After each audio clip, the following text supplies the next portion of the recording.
Thank you for watching another edition of College Blok. I have two guests today on my show which you may find very interesting. Colleagues that I've known for quite some time now. And these two individuals have some pretty interesting views on education as well as some of their personal achievements and accomplishments as far as continuing their education. Gentlemen, how you doing? Good. All right. Can you just introduce yourselves to the audience? Okay, my name is Minister Milteer. I'm a father of three. I'm married. I have a strong burden for the youth, to see the lives of young people change and see them become, what I really believe who they've been called to be. And so that's really who I am, you know what I'm saying? I'm an ordained minister. I'm part of Ecclesia Word Ministries International in the Bronx, New York. And that's really it. Wow, okay. And I'm Hicks. I'm a father of two, married. Been a college administrator in higher education for close to 13 years. Okay, and great.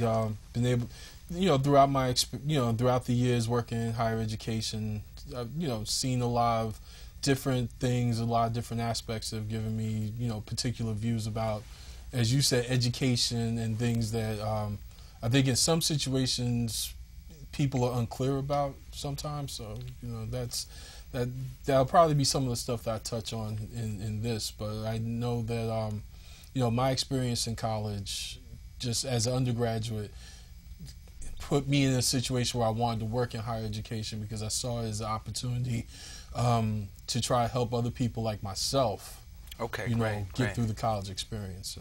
Great, wonderful. As far as leaving high school, because even with myself, I really didn't want to go back to college, continue school and go to college and go back to school. So I know for a lot of us, our parents push us, our families push us, and sometimes we don't do this on our own. What motivated you to actually continue? What motivated you guys to continue on from high school to college? Because college is a big step. Yeah, you know what I mean? You more than likely have to be responsible now for your work. Because if you don't do the work, you just don't do the work. Like, you can hang out in the student center, you can, hang out on campus, and nobody's going to question you. Yeah. But when it's time for the grades, to be submitted, and you basically don't have any work to show for the time that you've been going there, then that's really on you. So what motivated you to actually go back to school? I guess what motivated me, number one, when I graduated from high school, I didn't go straight to college. And so I went into the workforce, started working, and worked for years. And so what happened is, at one point in my life, people came into my life and they began to encourage me, like, go back to school, do this and do that. That's why I really feel that young people, they need role models.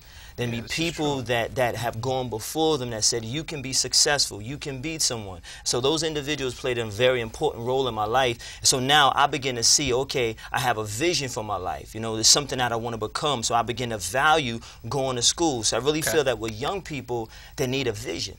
Yes. Because when you have a picture of your tomorrow, it motivates you in your today. It motivates you. So it's not just getting an education, it's why. Yes. Why do I need an education? Why? Because I want to be a doctor. I want to be a lawyer.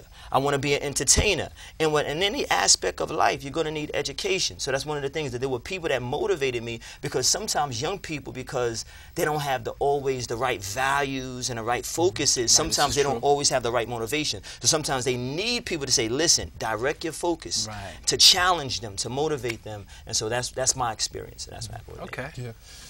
With my experience, I have to be honest. I was pretty lost in high school. Okay.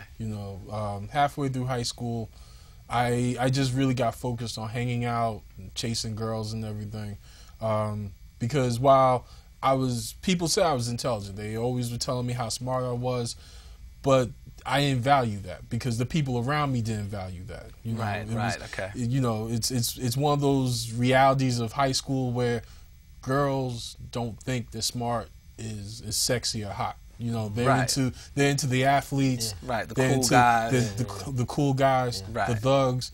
And so halfway through high school, I got tired of hearing you're so smart, but I'm not going to date you. So I started doing the whole hanging out, and I have to be honest, my GPA in high school dropped like like a rock.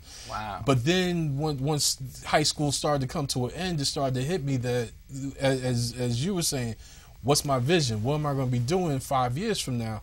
And so initially I rushed into college. You know, I didn't really apply to any schools, wasn't really focused. So I decided, okay, let me give community college a try. I went to community college for 1.5 years, and as you alluded to before, spent too much time hanging out in the student center. Right, right. You know, I did too. I wasn't doing what I was supposed to be doing. I fell victim to that as well. Yeah, you know, and I wasn't doing what I was supposed to be doing.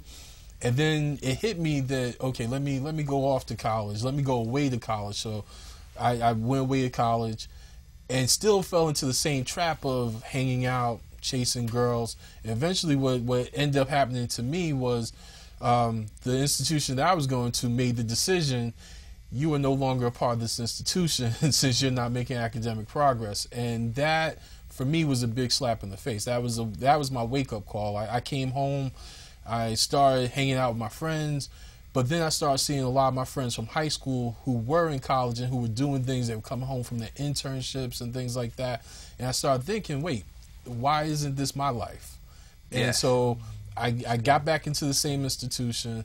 I went up there and I became focused, and I was like, okay, you know, no matter what, I need to do this. Wow, this is great. This is great. And so that was my motivation, was I realized, you know, basically I didn't want to become that guy. I didn't want to become that guy who 20 years from now is saying, oh man, I should have gone to college. I should have done this. I should have done that. Shoulda, woulda, coulda. You know, exactly. I seized the opportunity. I went back to school and, you know, and ended up getting my degree, and understanding getting my degree, especially from that perspective, is once you have your degree, the great thing, I would try to tell my students this all the time, once you have your degree, no one can take that away from you. Right. You know, the school's not going to call up and be like, you know what, guess what, we changed our mind, please give this back to us. You know, once you have that degree, it's yours. It's yours forever. So.